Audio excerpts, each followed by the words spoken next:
guys, you know what time it is. It's the Frosty Banks Show. Yeah.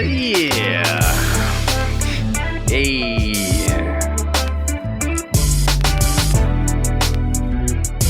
All right now, y'all. Yeah.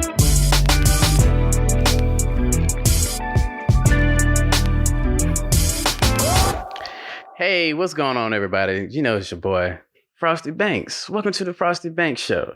You know what? I decided to spice things up very so much. Coming to a brand new space mentally, I'm feeling very good about myself and my team where we are. And I was like, you know what? Let's do something that's different. And by you can tell, you can already hear and see it, that things are moving and shifting. And right now we're moving right along, and I'm feeling pretty good. One of the things that everybody is going through in a personal lives is, you know, your different types of personal growth. You know, I've been dealing with this for a good old minute. And for me, it's about just loving myself a little bit more. You know, if we love ourselves a little bit more, we're going to be in a nice, good, better space. Because I feel like there's opportunity for everybody to make it. Now, you're going to have some people who do not want to see you make it. But that's when you're going to dig inside yourself. Ignite your own flame. You can do it. You know what I'm saying? And just like, you know what? I got this. Because, you know what's so, let me tell you what, like, I've seen like a lot of people have done over the years. They start, first off, you have to start off with yourself. You know what I'm saying? And that to me is like very important. Start in your own corner. And then when you start in your own corner and you believe what you're going to be doing is going to be very successful, that's when you're going to attract the right people around you. Sure enough, yeah, some people that you think that you want them to be around, they're not going to be around. And that is okay. You know what I'm saying? And I promise you, you stick it on out, it's going to manifest itself. And I promise you, it's just like, I'm going to take, for example, I've been studying Jay-Z right about now. And I understand how he moves. Most people do not understand how he moves. But if you're not on that vein of understanding how he moves, you're going to miss it. I watched an interview with him and Warren Buffett. And pretty much Jay-Z says the same thing in all his interviews, where he's from, his determination. He gives slightly some glimpse of his past that allows him. He pays homage to the people that are around him who is better, and some people that put him into the place where they are, and some people in his crew that it wasn't for them in their past that had kept a close relationship and going forward. And then he said he took his time. He perfected his craft. That to me is amazing, because he was saying, I saw one interview that he talks about everything that he did inside the drug game. He came in with the stuff, right? And so his mentality is different. And he said by the time he got into the game, he was 26 years old. So I was like, oh, okay. I never realized that, because I'm a fan of Jay-Z. I never realized that. You know, he came in, like the end of 90s. But Reasonable Doubt came out in 96. So I was like, okay, cool. Okay. Then he started everything that he said, he manifested. He believed it. He told people over and over. And he paid homage to everybody that was around him and gave props to whom it was. And you hear the manifestation through his music. And I'm just like, whoa. That really got me enticed. And so when I went back into listening to his entire catalog, I was just like, this man been dropping jewels to everybody and nobody has been paying attention. And just like what was it? I never realized it, but I enjoy the production value was the Magna Carta Holy Grail. Because the space where I was at, I was just like, I wanted something better. But I like the fact that the artistry of Magna Carta Holy Grail was, Jay-Z said, all he wanted to do was get a Picasso inside his house. That's all he was trying to do. And plus many other things. So he put a lot of things on the back burner because he felt like he's at a point in place of his life that he made it and he finally got it. But that shit didn't even change. And I was just like, wow. Because, his mentality is different. And so then when he hits you with 444, he hits you with the OG status saying, I made a lot of mistakes. And I'm letting y'all know that not did I let my wife down, I let my other family members down, and I also let my fans down. See, y'all didn't really catch that. He openly said it. He let us down.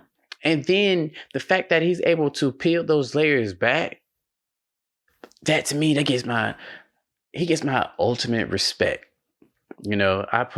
He's in my top 5. I'm gonna be honest with you. This is mine. He's at number 5. This is mine.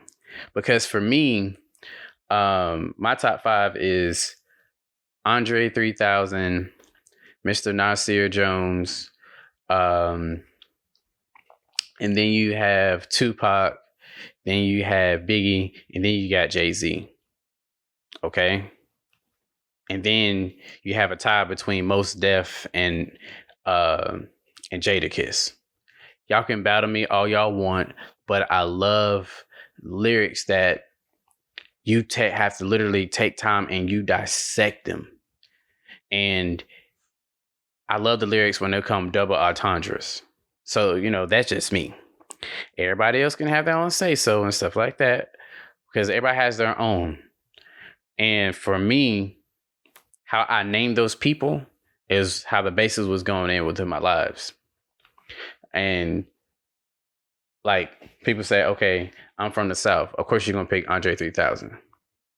Okay, what about Scarface? I could have easily say Scarface, and Scarface is in my top 15. You know what I'm saying? Him and the whole crew, the Ghetto Boys. Because behind them, I got, 3-6 Mafia. The reason why I picked 3-6 Mafia on there, because they did something that nobody able to do. They brought that dark and grimace that I heard first. Not to say how Big Brother Lynch and them did it, on the West Coast, in the Midwest, but their stamp on the game it was unmatched. So if anybody's going to try to test me, I said I still go with movements and waves and understand where I was at. Because at points in your life, you're going to... Killer Mike said it's best. And he said it on one mixtape. He loves to make music to be the soundtrack of your life. So whatever you're going through, that's why it's like Too Short. The best Too Short music is not what he did in the 2000s to me. It's what he did in the early 90s, where he literally, to get his name out, the determination that he had, he went around, asked people in the neighborhood and said, what you want to hear? And the man that was on demand, he made personal cassette tapes to give to people, then turn around, put it all in the whole album and sell it to the masses like that. All in that. That to me was so dope. You can't be better than that. That's sheer determination. Like I tell people, I feel that Master P is the king of the South. It's what he did. People want to talk about, oh, it's T.I. No, it's Master P. Because what Master P influenced and what he did, first of all, Master P changed around the whole hip hop culture on record deals. When he got a distribution deal. The record companies didn't even think that it was going to make it. They gave him 90 and they gave him 10. And he was racking in the music. He was racking in the money. And then all those CEOs of the music industry came around and said, we ain't never let nothing like that again. You know? And then the only thing you're going to say is, what y'all talking about? What y'all doing? And then next thing you know, you feeling like, oh man, I done messed up. You did. And that's where, when you start to believe in yourself, before I go back talking about Jay-Z, it's all coming back around the circle. When you believe in yourself and you put yourself in a position, you can do those things. Those men that I mentioned, they knew the direction where they were going. They knew their product more than anything else. Like in one interview, going back to Jay-Z, Questlove is the reason why Jay-Z is able to remember his lyrics. He told a man, just repetition. He got into it. And I was like, man, I got it. I see what you're doing. Yeah. And then you keep on going, and everything that it starts to align, it starts to connect, you're going to feel really good about it. You'll be like, okay, I see it. And then when Jay-Z said, because his experience, and then by the time he got to the rap game, and how for sure he was, because when you listen to Reasonable Doubt, he was sure of himself, right? But it was nothing like that Blueprint. See, I like the volume of Sean Carter too. I love that. And many people does not realize that Lil Wayne stole his whole discography the way he did it, just like Jay-Z, because he was paying homage to him. Because think about it. The volumes of Sean Carter, he had 3. Then what he do? He gave us Blueprint 1, Blueprint 2. I'm saying like this in Blueprint 3. All the halves I don't like halves like that. I don't care for those. But when he made himself feeling like Jordan in that Black album, and then a lot of people make fun of me when I say that even though people don't appreciate this album, it's Kingdom Come. Because the fact that I like about Kingdom Come, that was I thought I was that big to take a break and come back and still rock. And he understood that I can't be like how everybody else is. And that was that Kingdom Come album was. And I feel very appreciated. And then he did a song, my boy Andre 3000.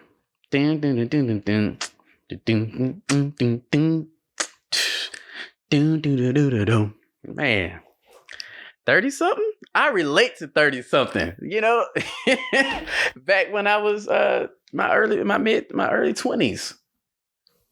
Man, when that song came out, I just turned 20.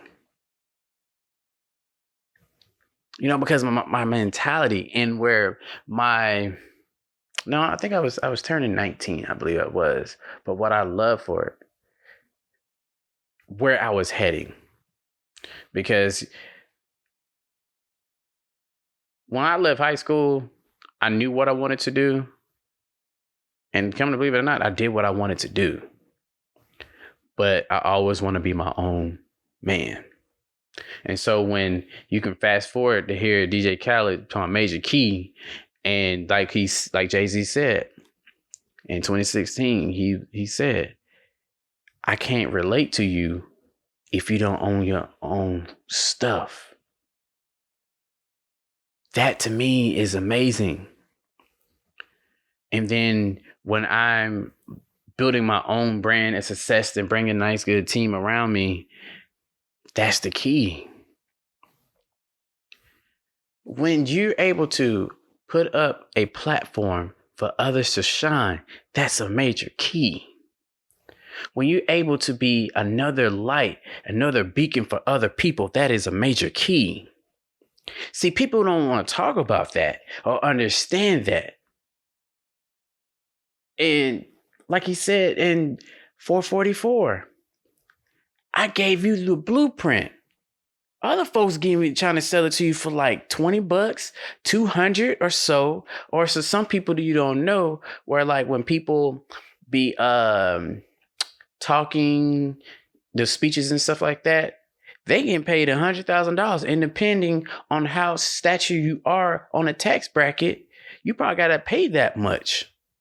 But like he said, I'm just trying to give it for $9.99. And it's just like, man, you can hate on the man. For me, I'm celebrating the man who's on my who's my number 5 on my list. Because don't get me wrong, he has the right to feel like he's on, I love his confidence. He said it. He said, I'm confident. So when he came in the game, when that blueprint album, he found his voice. No fumble, no stumble. And then he went against my number 2, Mr. Nasir Jones. Because what about Nas? Nas kicked you with that knowledge for you to learn your history and your past and try to do stuff. And see, that's why I love the fact that I'm going to say this and I can understand this when I say this. When it came between Jay-Z and Nas, when it was Takeover versus Ether, I'm telling you straight up, Nas won that battle. But when you listen and see how everything has been transpired, Jay-Z won. Let me tell you how Jay-Z won. Let's go to the Untitled album that Nas dropped. It was under Jay-Z, and also Hip Hop Is Dead. I think there's another album too.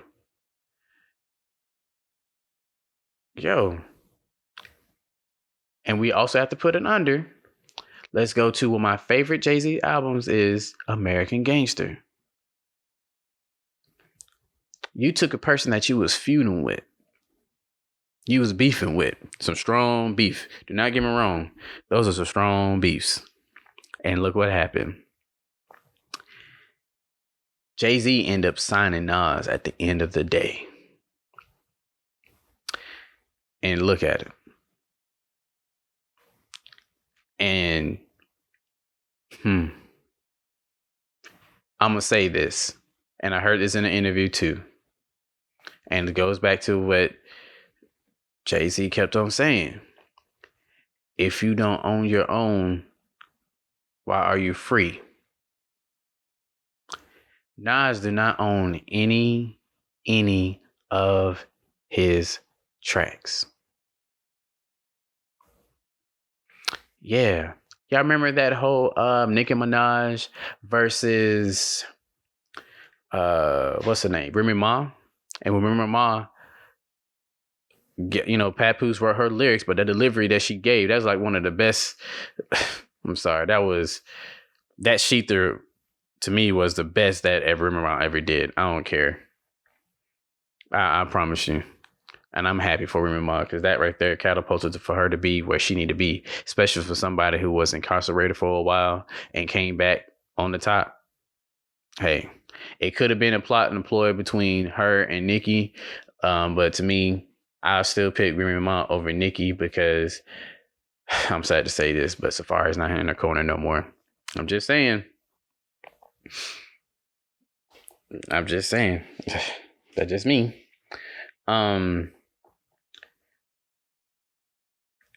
Nas had said that I didn't take that song down. Universal did. And so they was like, wow, boss move. Everything you do, you need to own it. I don't care. Shoot. That goes to like even relationship. You say you're going to do it, you better own it. You know what I'm saying? And that's what it's all about. And so what Jay-Z did and what he's doing, and I understand how he's saying, like, people may understand what he's doing. Hey, big bro, I see what you're doing. You may not like I say you my number 5, but hey, I'm proud. You know, I'm proud. And then I love his business sense. And I can't be better than that. People don't like the whole situation that happened between him and Damon Dash. That's between them two. But when Jay-Z said how he became confident in himself, and he can feel it, and he able to go any room, clutch. You know, you can't be better than that. There are a lot of people. And I remember I was looking at Business Minded 101 and Entrepreneurship 101, and it's on Instagram, and I love the fact how they both said this: work hard for you to stop introducing yourself. When I see Warren Buffett, Jay-Z, Prince, Michael Jackson, Prince Charles, Elton John, Little Richard, Diana Ross, Ellen, Oprah, hell, Kim Kardashian. They move a certain way. And then you know what's so dope about it? You have to learn how to move a certain way. You know, they become, you know, some people that we grew up with. You know, some people we can't take with us. And you have to understand that. You know? And I feel that once you get to that place and you understand that, it's going to be totally, totally different. You know what I'm saying? And it's okay. And once you get to that precipice of your life, that climax, because we have different climax part of our stories and our journey, it's going to be brighter. And I feel it. I want to thank everybody. And I promise y'all, we gonna have a fun year. I want y'all to know that. And believe me, your boy over here is cooking up some nice, good stuff over here. And I want y'all to be proud. I love y'all. Y'all have a good one. Peace out, Frosty Banks.